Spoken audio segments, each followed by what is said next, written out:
Postponed again. The Virginia Beach School Board is delaying its vote on a new transgender policy for the division. The state required policy calls for gender-neutral facilities in schools like bathrooms and locker rooms. The delay didn't stop parents and the members of the community from sharing their views tonight, though. Ann Sparacco brings us up to speed. People on both sides of this policy made emotional statements in tonight's board meeting, many saying there are still too many questions in the air regarding what this policy means, while others are asking for acceptance of transgender students.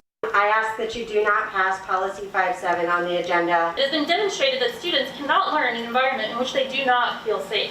These children should be dealt with on a personal and private level with their parents. None of the board members voted on the transgender policy for Virginia Beach City Public Schools, but plenty of people made their voices heard. Policies should be grounded in data, not opinion. The policy goes under the already existing anti-bullying and non-discrimination rules within the division, but this new one would allow any student who identifies as a specific gender to use either restroom and incorporate their preferred pronouns, among other rules. My daughter is 11. Dozens of parents and other community members spoke at the podium, many saying they don't want policies made within the school without parental consent.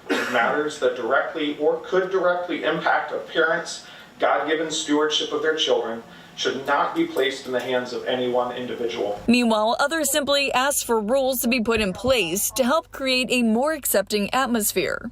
They are people just like you and I. They need to be provided safety and dignity just like anyone else.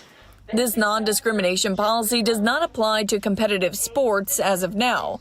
The school board says it needs to review the rules before it can make an official vote. In Virginia Beach, Ann Sparacco for 13 News Now.